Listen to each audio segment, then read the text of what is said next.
चीनी कंपनियों पर एक तरफ लगाम लगाने की कोशिश भारत में की जा रही है। इस बीच भारत सरकार का एक बड़ा फैसला, 59 चीनी ऐप्स को बैन कर दिया गया भारत में।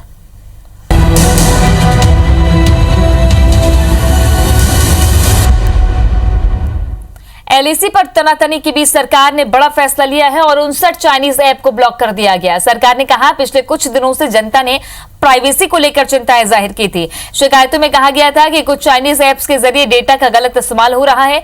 इसके बाद 59 ऐप की एक लिस्ट जारी हुई है, जिसमें टिकटॉक, यूसी ब्राउजर, हेलो और शेयर इट जैसे कई ऐप्स मिलियन डाउनलोड में शामिल हैं। इनके सर्वर भारत से बाहर मौजूद हैं। ये ऐप इंफॉर्मेशन टेक्नोलॉजी एक्ट के सेक्शन 69A के तहत बैन किए गए हैं। TikTok, SHAREit, UC Browser, Clash of Kings, DU Battery Saver, Helo, Likee, Club Factory, WeChat, Xender, Bigo Live, ES File Explorer, Clean Master जैसे app block किए गए हैं। चाइनीज ऐप पर भारत में बैन के बाद टिकटॉक ऐप की तरफ से सफाई आई है। टिकटॉक का कहना है कि वो भारत में सभी नियम और शर्तों का पालन कर रहा है।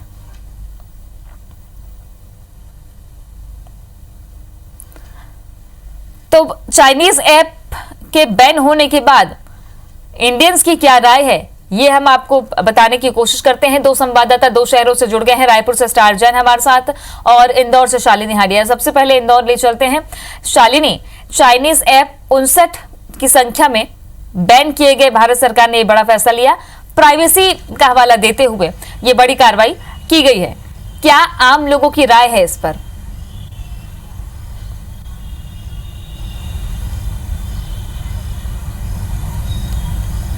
बिल्कुल तृप्ति, देखिए जिस तरह से पूर्वी लद्दाख में लगातार भारत और चीन के बाद तनातनी और एक तनाव का माहौल देखने को मिल रहा है। इस बीच जिस तरह से आईटी और इलेक्ट्रॉनिक मंत्रालय ने जो डिसीजन लिया है, जिसमें से 59 जो एप्लीकेशंस है उसको बैन करने की बात की गई है, उसके बाद से एक डिजिटल स्ट्राइक जो है वो खासतौर पर भारत के द्वारा देखी जा रही है। और खासतौर पर यूथ क्या सोचता है, इसको समझने की कोशिश करेंगे। ये पहल की कितनी सराहना या और क्या कुछ उनकी सोच है उसको समझने की कोशिश करते हैं। किस तरह का डिसीजन आप देखते हैं सरकार का इस पर?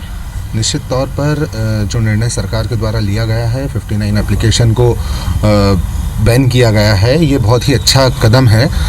लेकिन कुछ चीज़ें हैं जो हमें और करने की ज़रूरत है। हमारे जो जवान शहीद हुए हैं, उनकी शहादत का जो बदला है या उनकी शहादत को लेकर के जो चीज़ें हैं, वो सिर्फ ये 49 एप्लीकेशन बंद करके नहीं हो सकता। इसके लिए हमें और भी कठोर और ठोस निर्णय लेने की आवश्यकता है।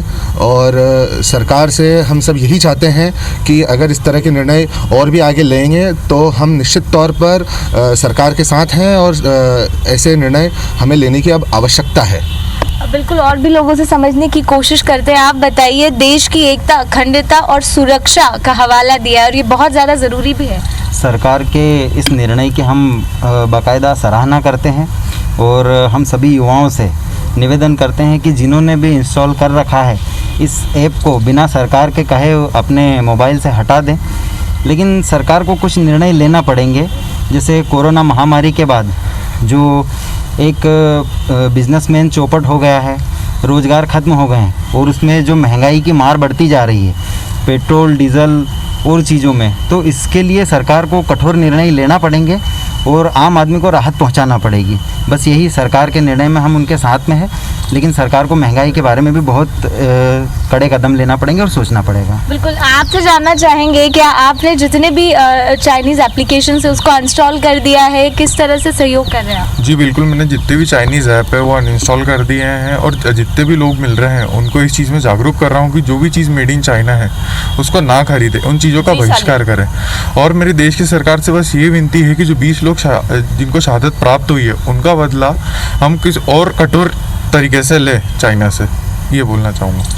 बिल्कुल तृप्ति, सुना आपने यूथ को, उनकी बहुत सारी एक्सपेक्टेशन है सरकार के साथ और बहुत ज़्यादा ज़रूरी भी है, क्योंकि देखिए एक बड़ी डिपेंडेंसी इस समय चाइना को लेकर भारत में बनी भी है। भले वो दवाइयों का रॉ मटेरियल हो या चाइनीज़ एप्लीकेशन जिसका सबसे ज़्यादा इस्तेमाल भारत में होता है। अगर मैं टिकटॉक की बात करूँ तो ऐसे कई एप्लीकेशन है और ख़ासतौर पर अगर यूथ इसको सपोर्ट करेगा, क्योंकि बड़ी स्केल पर यूथ ही है जो इस तरह की एप्लीकेशन का इस्तेमाल ज़्यादा करते हैं। भारत की 30% जो 30% शेयर जो है वो टिकटॉक के यूजर्स का वो भारत से ही जाता है। इसलिए ये बड़ा कदम देखने को मिल रहा है सरकार का। स्टार जैन हमारे सहयोगी जुड़े हुए हैं लगातार। स्टार, क्या है आम लोगों की राय चाइनीज ऐप के बैन होने पर?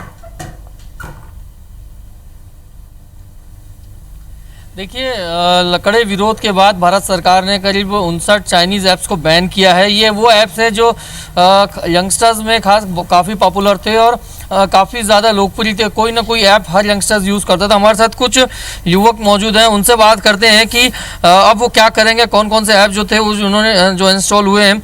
लगभग 59 ऐप्स चाइनीज़ ऐप्स जो अनइंस्टॉल कर दिया गया। इसमें बहुत से ऐप आप लोग डेली यूज़ करते थे, तो अब किस प्रकार की प्लानिंग है, क्या दिक्कतें आ रही है आप लोगों को, क्या आप कहेंगे, क्या राय रखेंगे इस पर? जी, हम मैक्सिमम शेयर इट, जेंडर ये यूज़ करते थे, पर उसके भी अल्टरनेटिव्स है, जैसे गूगल शेयर हो गया और एडोब स्कैन हो गया, और कैम स्कैनर हम यूज़ करते थे, उसके भी शेयर अल्टरनेटिव है, जैसे एडोब स्कैन है। मीटिंग्स के तौर पे हम ज़्यादातर जूम यूज़ करते थे, बहुत डिपेंडेंट थे उस पर अब हमको स्विच करना पड़ेगा माइक्रोसॉफ्ट टीम्स में। थोड़ी बहुत दिक्कतें आएगी पर एडजस्ट कर लेंगे। जी, आप क्या राय रखते हैं, बताइए। ऐसे तो बहुत अच्छा होगा कि हम चाइनाज़ के ऐप को बैन करें और इंडियन ऐप्स यूज़ करें अल्टरनेटिव। वो चाइना की इकोनॉमी को थोड़ा इफेक्ट देंगे। चाइनाज़ ऐप बैन करके अपन इंडियन या कोई और ऐप यूज़ करें, ये अपने लिए बहुत अच्छा होगा। बताइए। जैसा कि चाइना के ऐप्स को बैन किया गया है, अगर हम उसके ऑल्टरनेटिव जैसे इंडिया के ऐप्स को लेंगे तो उससे एम्प्लॉयमेंट जनरेशन भी होगी, जिससे जो इंजीनियर है जिन्हें जो अनएम्प्लॉयमेंट फेस करते थे वो एम्प्लॉयमेंट मिल जाएगी उन्हें। ये गवर्नमेंट की तरफ से बहुत अच्छा इनिशिएटिव है। बस हमको अपने इंडिविजुअल लेवल में इसको जारी रखना है कि हम इकोनॉमी डिस्ट्रॉय कर सके चाइना की। जी, मैं बहुत सपोर्टिव हूँ उस चीज़ के लिए। और जैसे कि टिकटॉक वगैरह के जो ऐप हैं उसमें बहुत टाइम वेस्ट, हमारा बहुत टाइम वेस्ट होता था, वो इंडिया का टाइम बहुत बचेगा। देखिए, मैं एक सवाल इन सबसे शॉर्ट में लेना चाहूँगा कि आप लोगों ने बोला कि ये ऐप अच्छा हुआ बैन होगा, अब इंडियन ऐप्स यूज़ करेंगे, तो अभी तक आप लोग इंडियन ऐप्स क्यों यूज़ नहीं कर रहे थे? क्या आपको जानकारी नहीं थी या इसकी पब्लिसिटी इतनी नहीं थी जिसकी आपकी जानकारी नहीं थी? एक्चुअली जानकारी भी कम थी और एडवर्टीजमेंट भी कम था, इसलिए हम उसको हमारे ध्यान में नहीं थे वो ऐप्स। क्या कहेंगे, बताइए आप लोग क्यों इसको यूज़ नहीं करते थे? इंडियन ऐप्स अभी भी मार्केट में अवेलेबल थे, पहले भी। यहाँ अभी पर अपन यूज़फुल नहीं थे, अपन उसमें यूज टू नहीं थे अपन। मोस्टली अपन चाइनाज़ के ऐप के बारे में सुने थे तो अपन चाइनाज़ ऐप ही यूज़ करते थे।